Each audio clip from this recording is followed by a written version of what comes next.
Hello, everyone. I am Christina Jacks. I am one of the founders of A4 Health, and I'm excited to talk to you today about strategies for fueling performance. Get the little slideshow going. Um, I am a sports dietitian. I'm also the founder of A4 Health, and I'm really excited to partner with Bear Fitness. I've worked with Jake, Coach Jake, quite a bit as a personal client, and then just also with other his other clients. So it's really great to present this to you guys today. I know that there's a lot of you who are already believers and understand the tie-in between nutrition and performance. This is a little bit of an overview, but I want to highlight some things that are really important as you consider your journey at Bear Fitness and beyond. So what are your goals? What are your training goals? Whether you're new to all of this or you have been doing this for a long time and have some new goals that you're trying to achieve. So let's get the party started here. This is my co-founder, Jenna Stanglin. Both of us work in professional sports. We've worked at the college level with youth athletics, kind of everywhere in between. I'm an endurance athlete myself, so I'm an ultra runner. I like to do alpine running. So that's the picture of me up there in the mountains, training this year for a 100-mile race up in the mountains. So this will be a test of my nutrition and fueling strategy as well. So what I love about nutrition is that it is a one size fits one. We're going to talk about some general principles today, but as Jenna and I know, working with the Wild, the Timberwolves, I work with the San Jose Sharks, even though they're at elite professional level, it's still very individualized on how we approach each of our athletes. So that's the same way that we would work with you as well. So let's go on to get into the bigger picture here. Again, I know a lot of you get this, but I think it's important to call out. You get out of it what you put in. And we know this with training, but training without nutrition is literally like building a road without pavement. Nutrition is the building block of anything that we do. So I always tell my athletes, if you are putting so much work and so much life sacrifice into your training, why would you miss out on the importance of what builds that performance? If you don't have the building blocks, if you literally don't have the fuel, you will not succeed at the level that you want to. And they really do go hand in hand. So I had a coach tell me one time in endurance sports, he said, if you don't fuel, you won't finish. And that's very true if you're out doing ultra races and things like that. And so getting really good at training your body to handle the type of fuel that it needs. And also to not forget about it. Prioritizing nutrition is just as important as prioritizing your workouts. So with that being said, as we've talked about personalization at A4 Health, we very much have guidelines and guidance that we go by using science, using our understanding of how performance nutrition impacts a larger group. We use that as the foundation, but then we personalize it to each one of our clients to make sure that we're meeting their unique goals and their unique biologies, because everyone is a little bit different. I often call it like, friend nutrition or bro nutrition.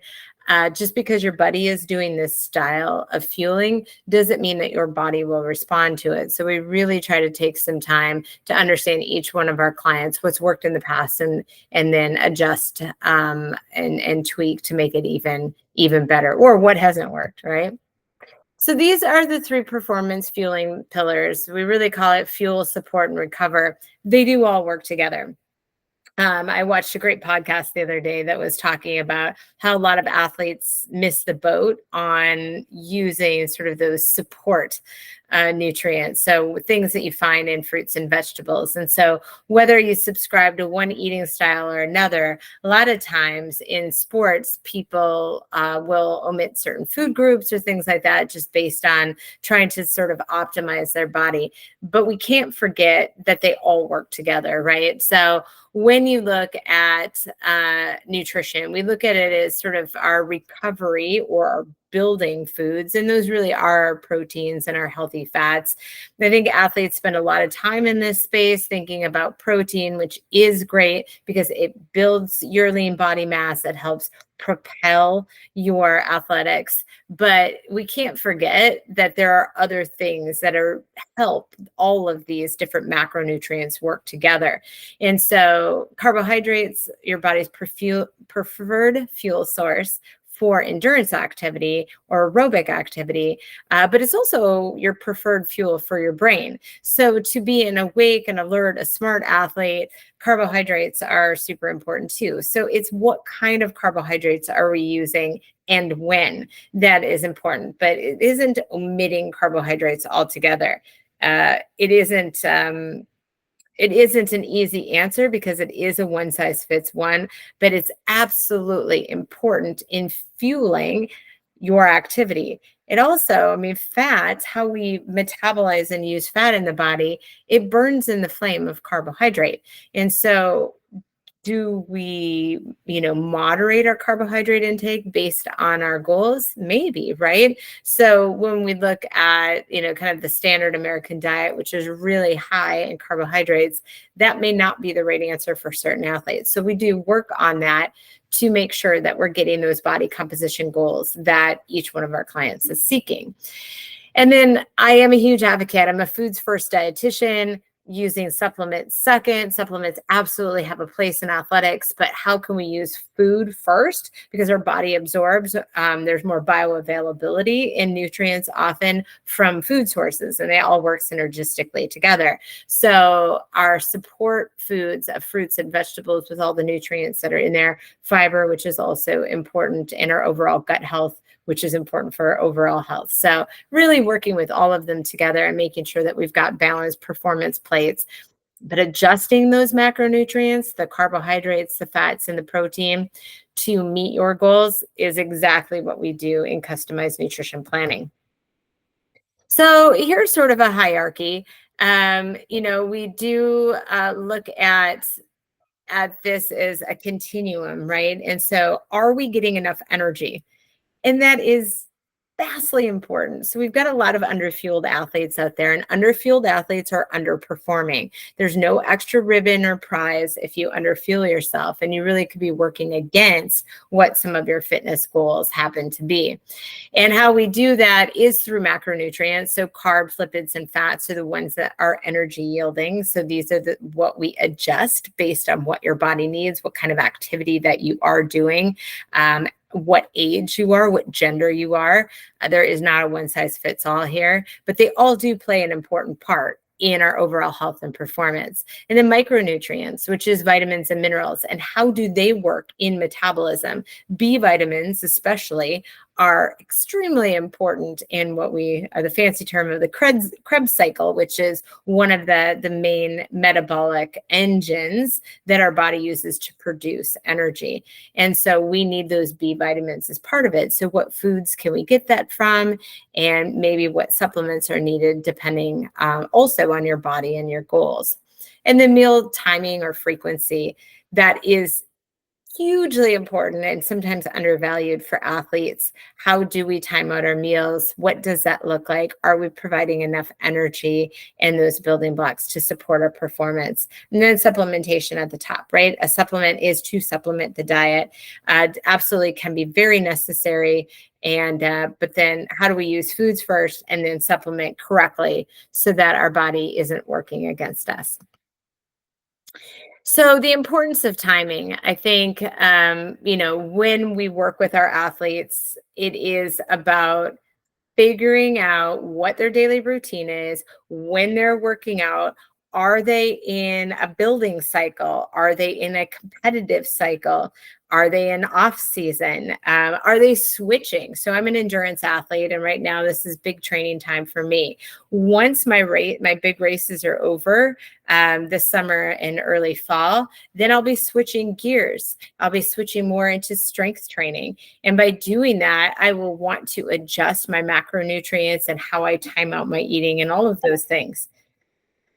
But to look a little deeper into this, it is to understand that if you don't have enough carbohydrate, which is the glucose, is the breakdown of that, we tend to break down protein for energy. And that's not what we want to be doing when we're trying to build lean body mass. And protein is so important for many other things that our body wants to do. So how do we time out our glucose, our carbohydrate intake, to help us with our body composition goals, but also not to work against us and break down protein for energy? And so we really do have our clients like pay attention to how your body feels after each meal, especially like pre-workout or competition. You should never feel tired or shaky, bloated, foggy, or just having any digestive problems. I always say if digestion hurts on a regular basis, it is your body trying to tell you something. So we really do need to go in and adjust your diet, because it's not normal to have digestive aches and pains all the time. People get stomach aches, but having upset stomach on a regular basis is not how our body was meant to function. And so, depending on where you are as an athlete, what your training cycle looks like, we try to give visuals around this and then work with favorite foods too, to really make sure that we're getting nutrient dense foods and that we're being intentional about it, eating real foods as much as possible. And then what does that plate look like? So, on light training days, we really are looking more at fruits and vegetables. So, those support foods, because we don't need as many calories, right? Because we're not training hard.